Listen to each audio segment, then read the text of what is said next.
días, bienvenidos a Ampliación de Noticias por RPP, la voz de todo el Perú. Tengo el gusto, por supuesto, hoy sábado de compartir la conducción con mi buen amigo Jorge Turpo, quien está gozando de las bondades y la belleza de Arequipa. ¿Cómo estás, Jorge? Muy buenos días.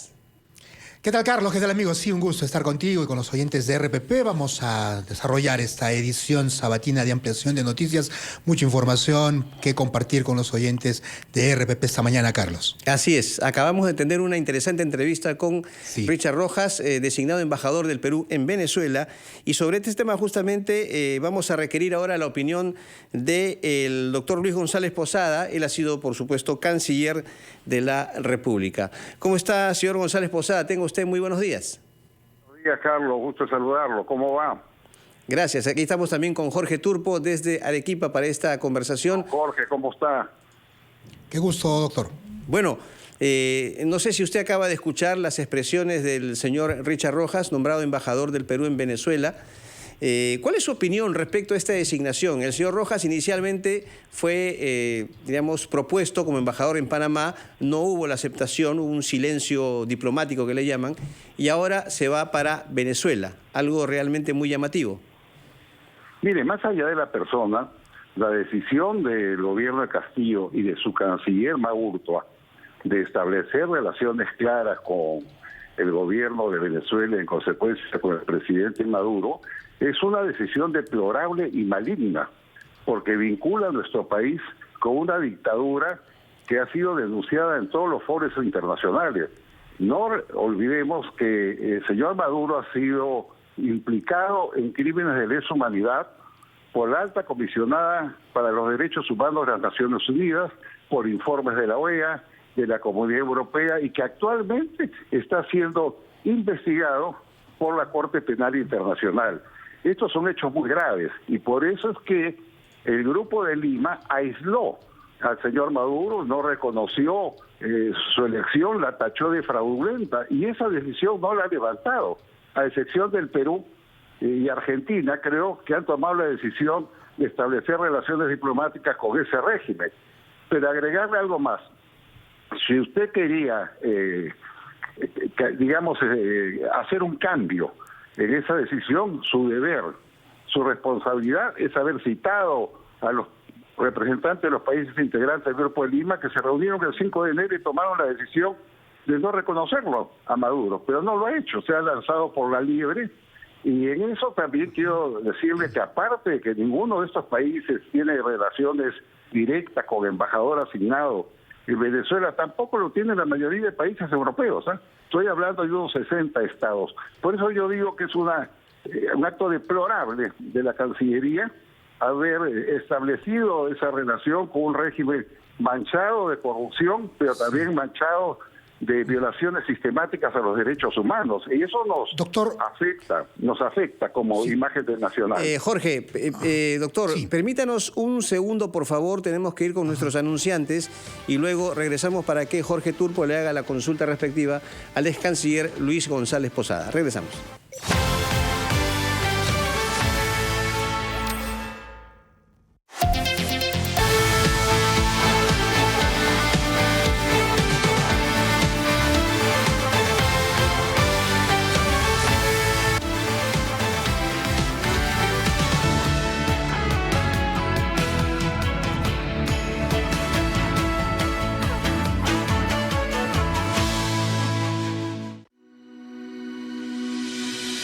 Tu salud es una prioridad para RPP. Por eso, acompañamos tus tardes con información basada en ciencia y evidencia que es vital para ti. Sintoniza Espacio Vital, de lunes a viernes a las 3 de la tarde. RPP, la voz de todo el Perú. 17 años antes, las portadas de revistas, los anuncios memorables y leyendas infinitas, los conciertos, donde el puño se agita y la garganta grita. Las voces que pasaron, pero seguirán sonando 17 años adelante, conectados. No nos para nadie. Y aunque todo cambie, nuestra pasión por la buena música es eterna. Escucha Radio Oxígeno. 17 años respirando buena música. La economía es el motor del país.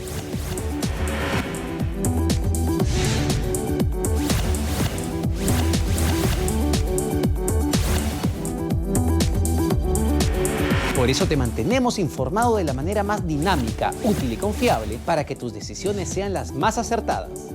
8 de cada 10 trabajadores está en la informalidad. Soy Omar Mariluz. Acompáñame en Economía para Todos a las 4 de la tarde por RPP. RPP, la voz de todo el Perú. Toda la información nacional e internacional la encuentras en rpp.pe. Actualidad, política, deportes y mucho más. Ingresa a rpp.pe. RPP, la voz de todo el Perú.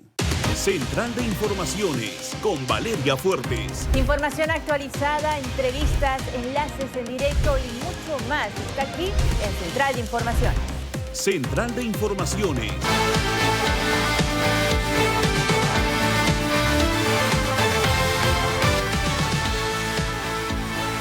Continuamos en ampliación de noticias. Están con ustedes Carlos Villarreal y Jorge Turpo. Estamos conversando con el ex canciller Luis González Posada porque el Perú ha restablecido relaciones diplomáticas con el gobierno de Nicolás Maduro en Venezuela y ha nombrado como embajador al ex jefe de campaña de Perú Libre, el señor Richard Rojas. Doctor González Posada, se lo planteo de la siguiente manera. ¿Cómo queda el canciller Maurto en esta situación? Y de manera más directa, si usted fuera canciller, ¿evaluaría su renuncia en caso le impongan o le pongan un embajador en un país con el cual no teníamos relaciones diplomáticas? ¿Cuál sería su análisis? Mire, un canciller no es un hombre de paja, sino que es su obligación y responsabilidad ver que en los nombramientos se cumplan las disposiciones legales. Y lo digo concretamente porque si bien es cierto que el gobierno, el presidente, tiene la facultad de designar hasta un 10% de embajadores no de carrera, es decir, lo que llamamos políticos, también es cierto de que esa disposición está constreñida al cumplimiento de una serie de normas. La disposición complementaria de la ley del Servicio Diplomático del Perú establece que quien ocupe ese cargo de los embajadores políticos, por así decirlo, deben tener versación y capacidad profesional y además tienen que haber prestado o prestar servicios importantes a la nación. Y yo me pregunto, ¿lo ha prestado la persona que ha sido designada a Venezuela?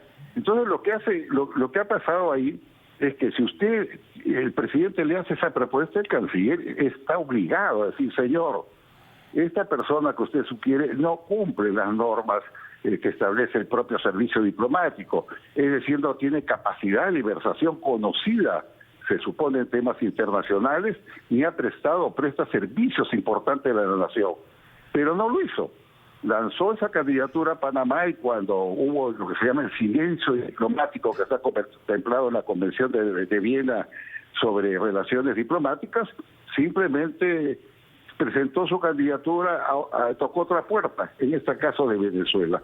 Hay, claro, una responsabilidad del señor Maurto. Bueno, lo que ha dicho... Por algún nombramiento lo firma el presidente, pero lo firma también el canciller. Claro, y como le comentaba Jorge, o le consultaba, ¿qué debe hacer el canciller en este caso? Mire, yo creo que él tiene, en la Cancillería, en Torretal, en el segundo piso hay una pequeña capilla. Yo creo que tiene que orar en esa capilla y reflexionar sobre lo que está ocurriendo, porque no es posible que a nuestro país lo conduzcan a ese túnel oscuro, a ese leprosorio diplomático que es Venezuela, y que esté integrado, entre otros, por Cuba y por Nicaragua.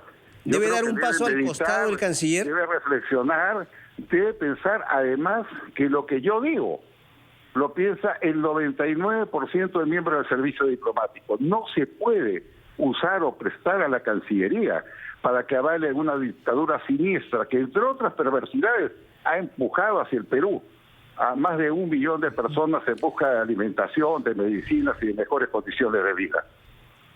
Sí. Por eso yo se lo preguntaba desde el plano personal. ¿Usted en una circunstancia similar evaluaría una renuncia? Mire, en una circunstancia similar, primero yo nunca voy a firmar esa resolución. Comencemos por ahí, no hubiera pasado, como no ha pasado en ningún otro caso que por lo menos yo conozca.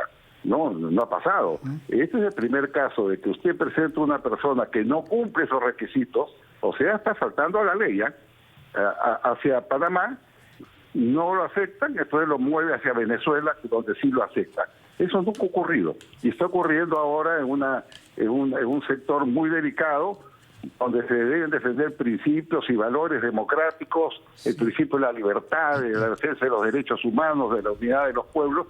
Es lo que hace la Cancillería, pero esa Cancillería ha tratado desde un primer momento de ser copada por una línea política que representa los intereses del Foro de Sao Paulo, y eso es claro. Entre otras cosas, se han salido del Grupo de Lima, pero se han salido por la ventana, porque como le decía, si usted quiere salirse del Grupo de Lima, lo ético diplomáticamente es convocar a los mismos países que tuvieron la última reunión, reflexionar con ellos y decir si se salen, si toman otra decisión, si reperfilan la institución. Pero se han salido por la ventana, eso es lo que ha pasado, y este es un hecho bochornoso, deplorable, y será inscrito en las páginas negras del Ministerio de Relaciones Exteriores. Doctor, ¿y por qué se nos hace tan difícil, o bueno, al actual gobierno, y también se ha replicado en la historia, digamos, reciente democrática del país, nos cuesta tanto encontrar personas que nos representen? O sea, ¿es tan difícil realmente buscar una persona transparente, con los pergaminos, que pueda representarnos de manera correcta? ¿Qué opina usted sobre ese tema? Mire, yo conozco que por lo menos las personas que los han representado a nosotros han sido de alta calidad. Entre otros, recuerdo a Alfonso Grados Rectorini, un gran periodista, a Augusto Ferrero Costa, hoy día miembro del Tribunal Constitucional, académico. Siempre se ha buscado el perfil de una persona que aporte al Perú y que dé prestigio. Ese ha sido lo que se ha hecho en la mayoría de oportunidades, ¿no? Pero esta vez es una excepción. Hay algunos lunares negros, pero esta excepción tiene un drama. Reforzar la posición de Venezuela del gobierno dictatorial en el momento que está sentado en una mesa de negociaciones, ¿no?, con la oposición en la Ciudad de México, porque obviamente si están sentados Maduro, y está sentado ahí también la oposición representada por Guaidó o por ese grupo, y usted reconoce a Maduro, ha debilitado siniestramente la posición que está reclamando nada menos que, oiga, elecciones libres, dejen en libertad centenares de presos políticos, no torture más. Eso es lo que está reclamando la oposición. ¿Usted considera, doctor González Posada, ya esta es una pregunta básicamente, usted además obviamente de diplomático es político, ¿usted considera que esta situación, este nombramiento del embajador del Perú en Venezuela puede poner en riesgo la aprobación o el otorgamiento de voto de confianza al gabinete Vázquez? Mire, podría ser. El gabinete Vázquez tiene que definir algunos temas sustantivos. Por ejemplo, ¿no?, su compromiso de decir punto final a una campaña ilegal de convocar a la Asamblea Constituyente, porque no se puede. Usted puede reunir 10.000, 100.000, 1 millón, 10 millones de firmas, pero no puede convocar directamente a una Pero Asamblea. En este caso concreto de la designación del embajador, es parte de una política errática que se está tomando en relaciones exteriores, y son temas que naturalmente tiene que evaluar el Congreso. Mire, nos sentimos mal los peruanos, nos sentimos indefensos ante la inseguridad ciudadana que cada día se expande más a niveles realmente pavorosos. Lo sentimos mal por estos dimes y diretes entre los miembros del gobierno que nos confunden, que cambian políticas, que se pelean entre ellos a través de tweets. Entonces esto no es serio. Yo creo que este es un gobierno fallido, y es un gobierno fallido porque está representado por diversas facciones, desde grupos cocaleros hasta gente vinculada a Sendero, otros apologistas del terrorismo y otra gente de izquierda moderada. Entonces, ¿cuál es finalmente la guía que tenemos? Ninguna. Y la gran pregunta es, ¿Cerrón tiene o no la razón cuando dice el señor Castillo no hubiera dejado de ser, pienso yo, no profesor de un colegio de Chapa, si el partido no le hubiera dado su membresía, no lo hubiera respaldado en la campaña, para lo cual se sumó a un ideario que hoy día no reconoce? Castillo está ahí porque su partido se movilizó, sus líderes se movilizaron, financiaron su campaña. Entonces acá hay temas pues oscuros que no están definidos, porque finalmente yo no he escuchado nunca a Castillo decir, ya no va el plan de gobierno. El plan de gobierno va pues por retazos. Doctor González Posada, volviendo al tema del nuevo embajador en Venezuela, Richard Rojas, que aquí en RPP nos acaba de decir, soy estudiante de Derecho y soy político, ¿no? Como méritos para ser nombrado. Él también nos ha dicho que él considera que Venezuela es una democracia porque tiene poder legislativo. ¿Cómo podemos interpretar eso? Bueno, que sería conveniente, en consecuencia, que se le haga llegar a través de la Comisión de Relaciones Exteriores del Congreso todos los fallos de violación de derechos humanos que ha cometido el gobierno de Maduro, el fallo de la OEA, de Naciones Unidas, del Grupo de Lima, y que además debe recordar que la Asamblea Constituyente que se estableció y que ganó ampliamente la oposición fue atropellada por el gobierno de Maduro. O nos olvidamos de las escenas, por ejemplo, donde entraban las turbas a golpear a los parlamentarios. Y que también alcanzaron el FAI donde se señala que estas elecciones han sido fraudulentas, pues no la reconocen, no solamente casi todos los países de la región, sino también las naciones europeas. Son 60 países que han protestado y hoy día el Perú, el gobierno del Perú, le lanza alfombra roja a un régimen de esas características, con lo cual lo que hace es estimular el autoritarismo y la barbarie política en América Latina. Y es muy bien. Doctor Luis González Posada, ex canciller de la República, ha sido usted muy amable. Muchas gracias. Muchas gracias, Carlos. Gracias. Hasta luego, Jorge. Buenos días. Muy buenos días. Bien, Jorge, amigos de RPP, tenemos que irlo con los titulares de esta media hora y seguimos en ampliación de noticias.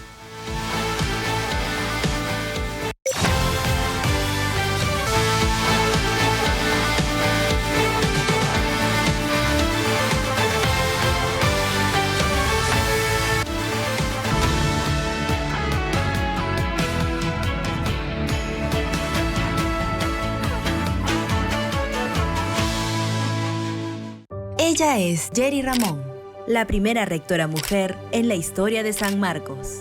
Nací en el pueblo de San Miguel de Pumacoto. Siempre he creído que las mujeres andinas podemos destacar en cualquier escenario de nuestro país. Yo formo parte del 18% de mujeres rectoras de las universidades públicas de América Latina. Y necesitamos que se incremente a más mujeres rectoras. Trabajemos juntos para hacer que esta cifra crezca. Mujeres de Cambio es organizado por RPP.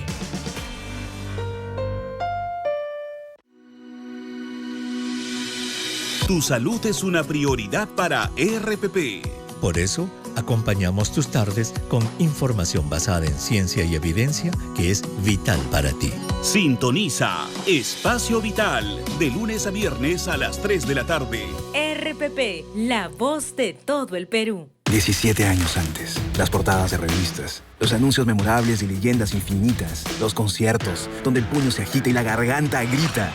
Las voces que pasaron, pero seguirán sonando 17 años adelante, conectados. No nos para nadie, y aunque todo cambie, nuestra pasión por la buena música es eterna. Escucha Radio Oxígeno, 17 años respirando buena música. La economía es el motor del país.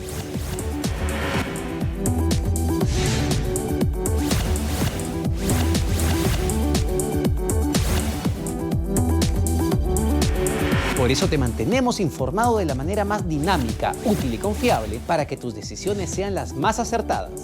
8 de cada 10 trabajadores está en la informalidad. Soy Omar Mariluz. Acompáñame en Economía para Todos a las 4 de la tarde por RPP. RPP, la voz de todo el Perú. Toda la información nacional e internacional la encuentras en rpp.pe. Actualidad, política, deportes y mucho más. Ingresa a rpp.pe. RPP, la voz de todo el Perú. Central de Informaciones con Valeria Fuertes. Información actualizada, entrevistas, enlaces en directo y mucho más. Está aquí en Central de Informaciones. Central de Informaciones con Valeria Fuertes, de lunes a viernes a las 5 de la tarde. RPP, la voz de todo el Perú. Deja Dicen que somos la generación que solo para en línea. Sí, en línea, al aire y en todos lados, porque nos atrevemos a hacer algo nuevo todos los días, sin miedo a los haters. Total, siempre habrán más lovers, porque disfrutamos la variedad. Y esa mezcla es nuestra esencia, porque vamos en sintonía contigo y con lo que quieres escuchar.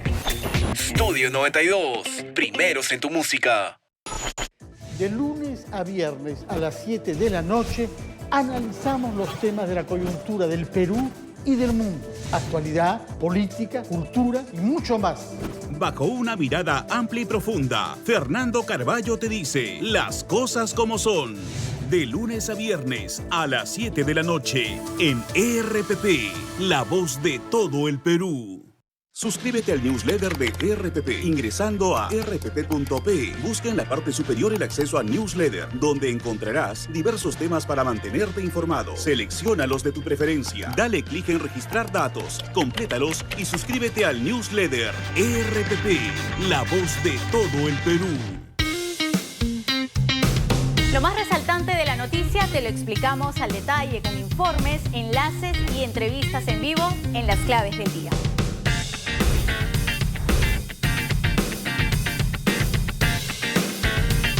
Las Claves del Día con Joana Castro. De lunes a viernes a las 8 de la noche por RPP, la voz de todo el Perú. Radio Corazón me hace boom, boom, boom, boom. Los mejores consejos siempre te vas a encontrar. Las mejores baladas siempre aquí vas a escuchar. Boom, boom, boom, tú eres especial. Historias de amor te van a acompañar. Buena música y luz, porque Radio Corazón es única como tú.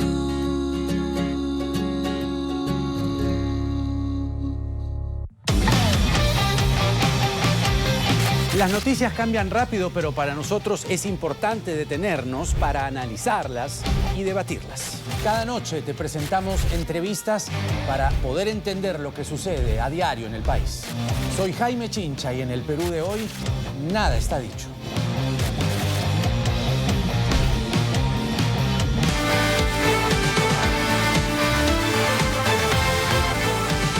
Continuamos en ampliación de noticias por RPP, la voz de todo el Perú. Somos Jorge Turpo y Carlos Villarreal, los acompañamos el día de hoy y recibimos aquí en los estudios de RPP, guardando los protocolos correspondientes, al destacado artista plástico Alfredo Alcalde, reconocido por sus grandes lienzos expresionistas.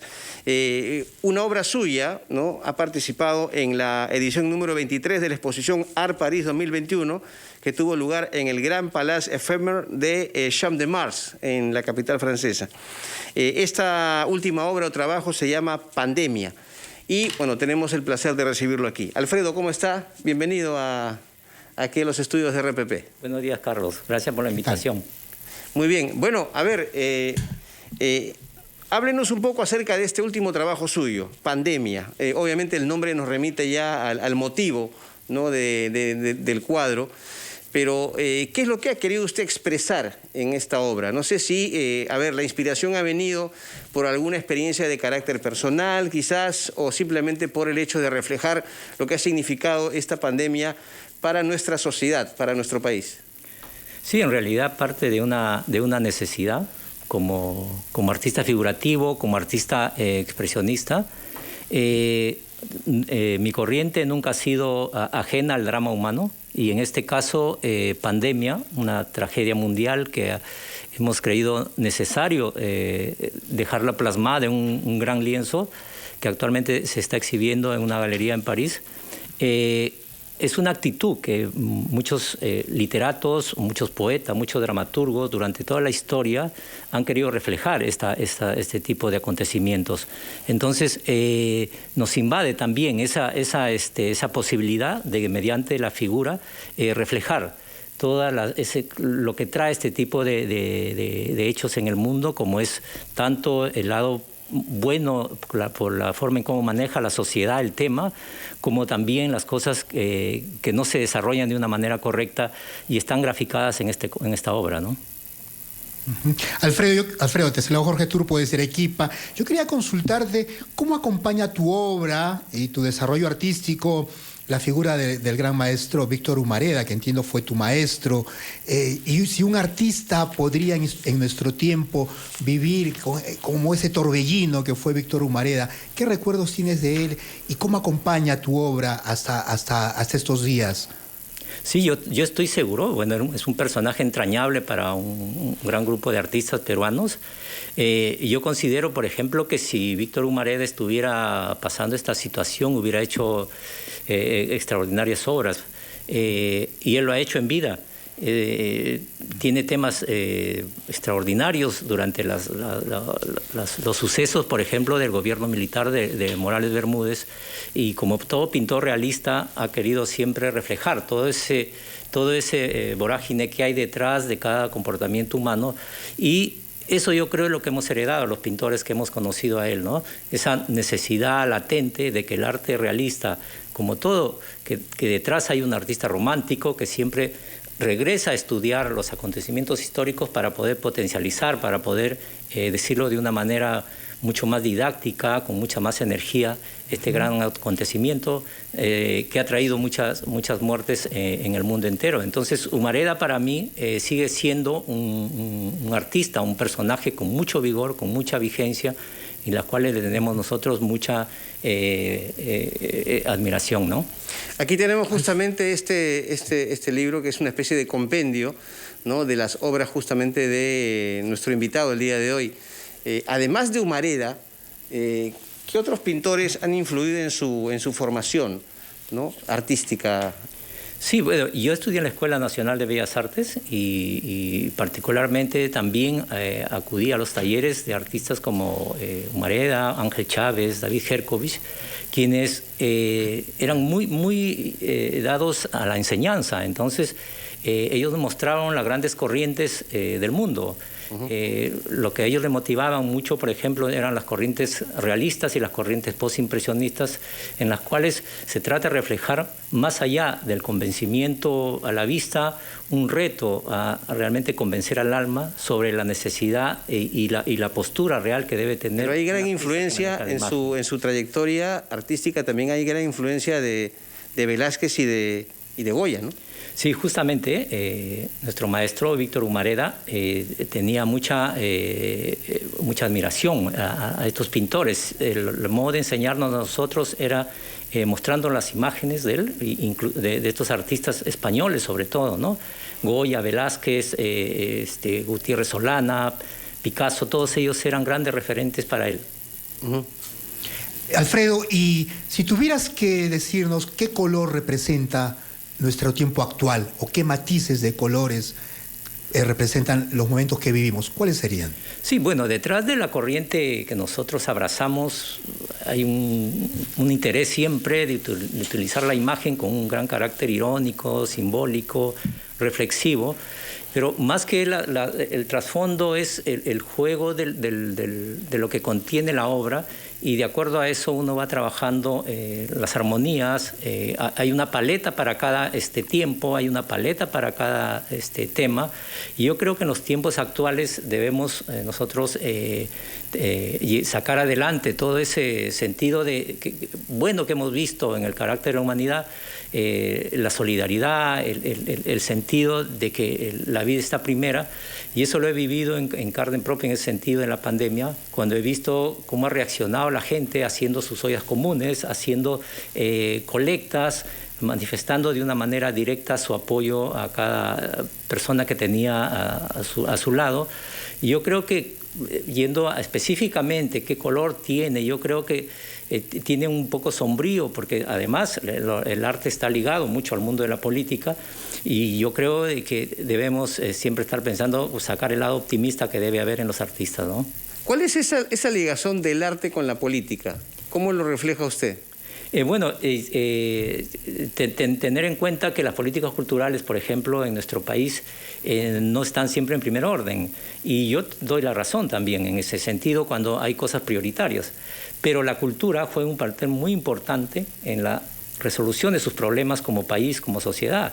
Recordemos que los grandes países en Europa, por ejemplo, han superado sus grandes problemas por los que atravesaban, por la cultura, por todo ese gran legado que han tenido los músicos, los pintores, los arquitectos, y les ha ayudado a superar Pero en este país, ¿cree usted que hay una adecuada promoción de parte de las altas autoridades hacia el desarrollo de la cultura? No, es muy débil y además es muy frágil hablar del tema de un apoyo efectivo a nuestras culturas. Pero si vamos al fondo de las cosas, el hecho de tener ya varios de nuestros productos culturales, ¿no?, declarados como patrimonio inmaterial de la humanidad, nos hace recuperar ese sentido de orientación, a que la cultura sigue siendo un eje importante, una base real y necesaria para poder seguir desarrollándonos como sociedad. Alfredo, y bueno, nos has despertado la curiosidad y esperemos que a muchos oyentes también de apreciar tu obra. ¿Dónde podemos apreciar tus pinturas? ¿En qué galerías? ¿Qué nos puedes recomendar un recorrido por tu obra? Sí, bueno, actualmente mi casa es una casa taller donde puedo recibir y recibo visita de estudiantes, provocamos muchas veces y ahora en pandemia ya se ha recortado eso mucho y siempre estoy llano a los conversatorios que organizan los grupos culturales, con el afán siempre de estar democratizando los espacios para poder llevar a una real plataforma a la cultura. Solamente mediante entrando a las páginas de internet donde se publican mis obras o si no haciendo una visita cultural a la Casa Taller, ¿no? ¿Dónde queda la Casa Taller? En Magdalena. ¿Dirección exacta? Girón Ayacucho 365. Ayacucho 365. Bienvenidos todos, sí. Y la obra Pandemia sigue exhibiéndose en París, ¿no? Sí, se exhibió en el mes de participó septiembre. en la exposición Art Paris 2021, pero ahora, ¿dónde se exhibe? Sí, la galería Unique es una galería francesa quien me visitó al estudio y se interesó por llevar la obra a esta importante feria europea. La sigue exhibiendo hasta la próxima semana en su galería, ¿no?, que queda en el centro de París. Y es una galería de mucho prestigio. Sí, es una galería prestigiosa que lleva exposiciones a varios lugares del mundo y esta exposición está acompañada no solamente de la obra Pandemia, que es una obra de gran formato, sino también muchos estudios, ¿no?, todo ese proceso creativo, toda esa inquietud que hay detrás de la imagen. Bueno, Alfredo, le agradezco mucho por su visita, felicitaciones, no solamente por el éxito en la participación en esta exposición Art Paris 2021, sino por el reconocimiento que ha habido, repito, no solamente en Francia, sino también en otros países y en nuestro Perú, respecto a su trayectoria artística y a sus obras.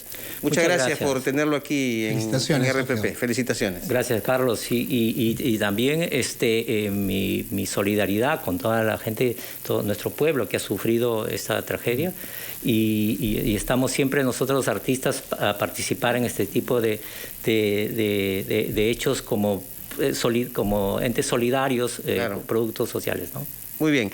Alfredo Alcalde, un destacado artista plástico peruano, estuvo con nosotros. Vamos con los anunciantes y regresamos con el segmento final de Ampliación de Noticias.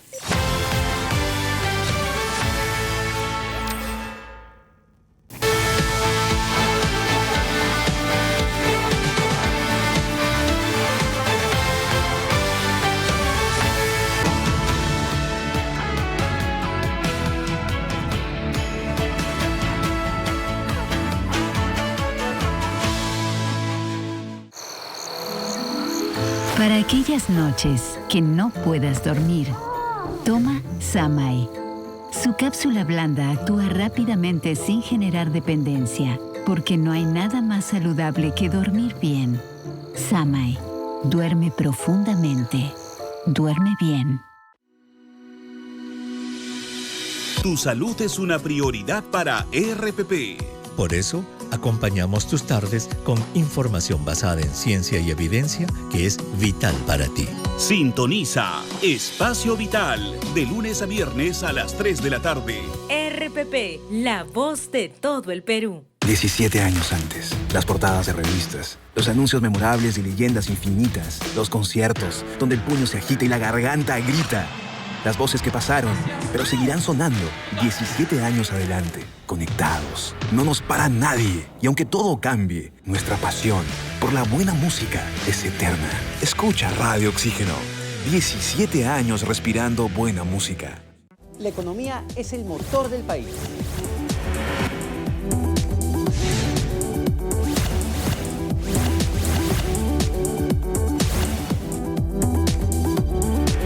Por eso te mantenemos informado de la manera más dinámica, útil y confiable para que tus decisiones sean las más acertadas.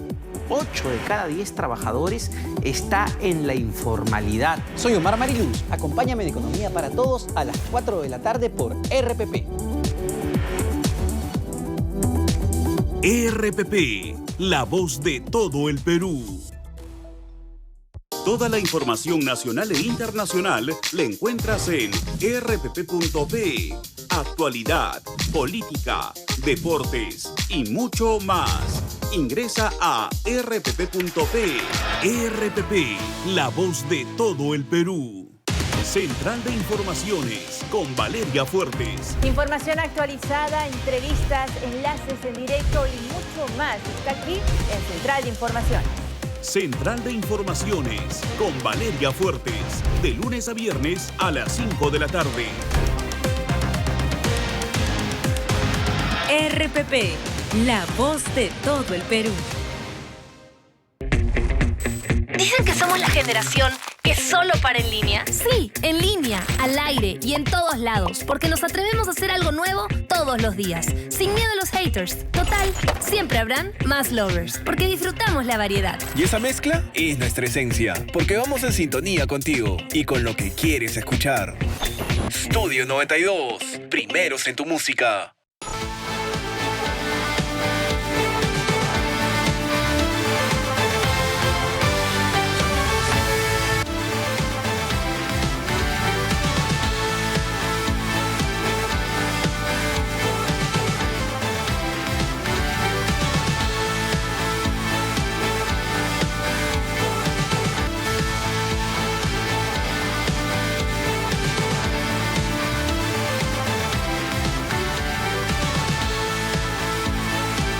Estamos en ampliación de noticias esta mañana. Carlos Villarreal y Jorge Turpo. Vamos a continuar compartiendo más entrevistas esta mañana de sábado. Y bueno, ya estamos con el querido escritor y colega, además periodista, Jeremías Gamboa. Recordamos mucho su paso por la revista Caretas, entre otras publicaciones. Además, que ha publicado ya su segunda novela, que aborda además la migración y el choque cultural en los Estados Unidos, temas fundamentales de nuestro tiempo. La novela Animales Luminosos. Luego de haber disfrutado mucho de su primera novela, Contarlo Todo, ya estamos con Jeremías. ¿Cómo está, Jeremías? Un abrazo desde Arequipa, desde el país, y estás aquí en RPP. ¿Cómo estás? Hola, colegas, ¿cómo están? Un gusto estar de nuevo en RPP después de tanto tiempo. Sí, Jeremías, cuéntanos un poco, Animales Luminosos, ¿cuánto tiempo abocado a esta nueva novela?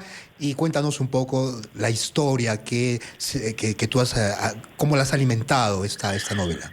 Bueno, después de Contarlo Todo, que salió publicada en el 2013, yo pasé un año entero, digamos, en el proceso de tener un hijo, acompañando a la mamá de mis hijos a tenerlo y investigando mucho trabajo familiar, porque quería hacer novelas sobre mi familia ayacuchana. Investigué mucho y escribí, pero se abrieron varios libros posibles, ¿no? Y uno de ellos fue el que pendió, el que se consolidó, el que se cerró, vamos a decirlo así, y ese fue Animales Luminosos, así que se adelantó a los otros, ¿no? Y como tal, pues nada, salió primero. Y es un libro que reúne en ficción, por supuesto, ficcionando, un conjunto de experiencias que yo viví, miré durante las noches de mis 2 años en Estados Unidos. Yo estudié en la Universidad de Boulder, en Colorado, donde empecé a escribir Contarlo Todo. Viví algunas de las experiencias que están todas concentradas en una noche interminable en la que 4 amigos, 3 norteamericanos y un chico del sur, no se sabe de qué país, viven una serie de contrariedades, aventuras. La noche, pues, es un espacio maravilloso para un escritor porque en la noche todo puede pasar, ¿no? Entonces, y por supuesto hay también amores y romances. ¿Cuáles son esas historias que se que se conjugan, ¿no? Que se enhebran en esa noche interminable?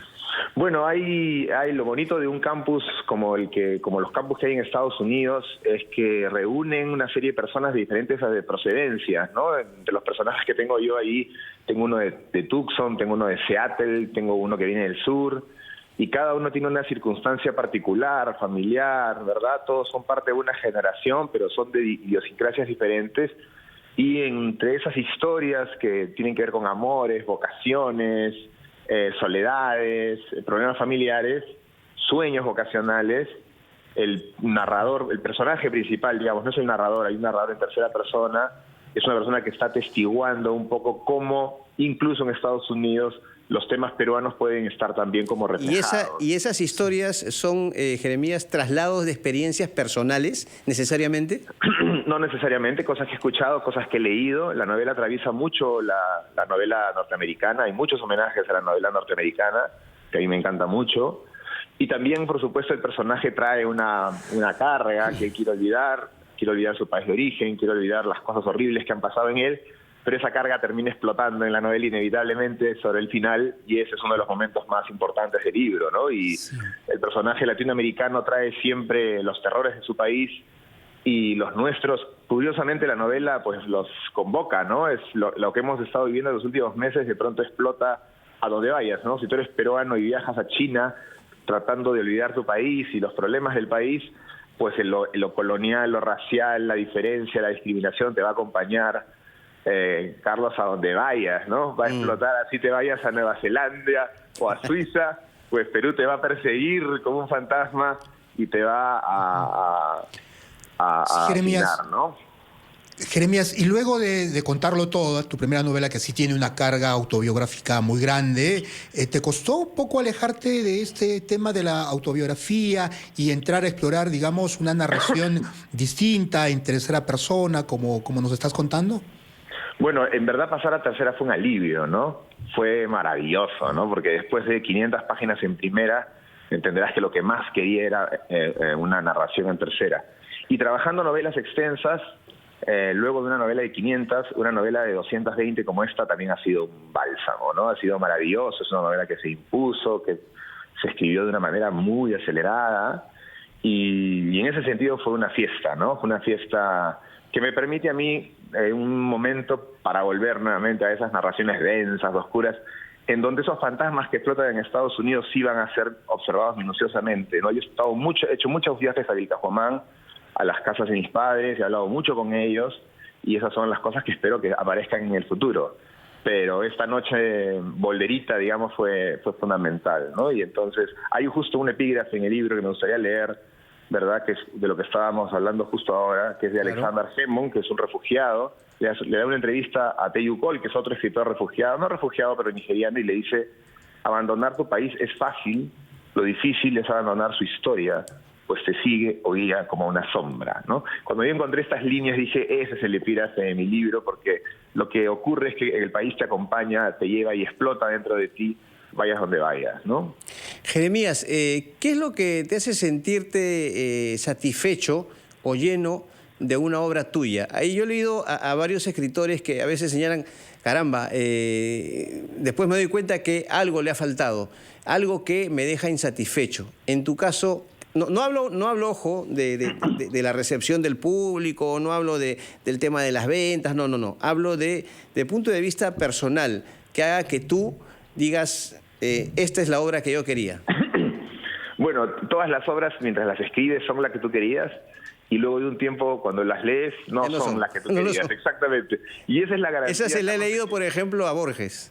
Y esa es la garantía de que sigas escribiendo, porque si la novela que escribes realmente te completó, pues ya paraste, ¿no? En mi caso es curioso, yo contarlo todo, me doy cuenta con los años, era una novela en la que yo quería lograr un alcance, y en ese sentido estoy muy satisfecho con ella, es decir, logré narrar 500 páginas y lograr sostener la atención del lector durante ese lapso, y eso me pareció un logro. Y muchas cosas de la novela, por supuesto, ahora me parecen de primera novela, interesantes de esa época, pero quería mejorar. Y esta novela tiene cosas que contarlo no tenía, que quizá los cuentos tenían, los de Punto de Fuga, que es un manejo de lenguaje mucho más consciente, depurado, un uso de la metáfora más lúcido probablemente y con una explotación mayor de la imagen, de la metáfora, asuntos que yo he ido descubriendo como lector en los últimos años. Y eso me ha permitido también trabajar o lograr eso porque tengo un alcance menor, que es 220 páginas, ¿no? Pero por supuesto tú me preguntas, me pones en esta situación de decir qué le falta a este libro, pues alcance. Me encantaría escribir el libro con la mezcla de las dos, que tuviera este manejo de la metáfora y de la imagen y además tuviese, no sé, 1000 páginas. Ese sería en este momento para mí el libro con el que soñaría, ¿no? Que soñaría escribir, ¿no? Jeremías, bueno, esperemos que la mayor cantidad de personas y oyentes que están ahora con nosotros se acerquen a tu obra, empezando a leer, contarlo todo, tu primera novela, y ahora con Animales Luminosos. Pero cuéntanos un poco a quienes todavía no conocen tu trayectoria. A mí siempre me llamó mucho la atención tu historia, en el sentido de que es la historia de muchos peruanos, ¿no? Que salen, que sus ancestros, sus familiares, vienen de la zona andina del país, llegan a Lima, estudian y la educación los cambia. Y miren, cuéntanos un poco en resumen la historia de tu familia, Jeremías, te pediría eso.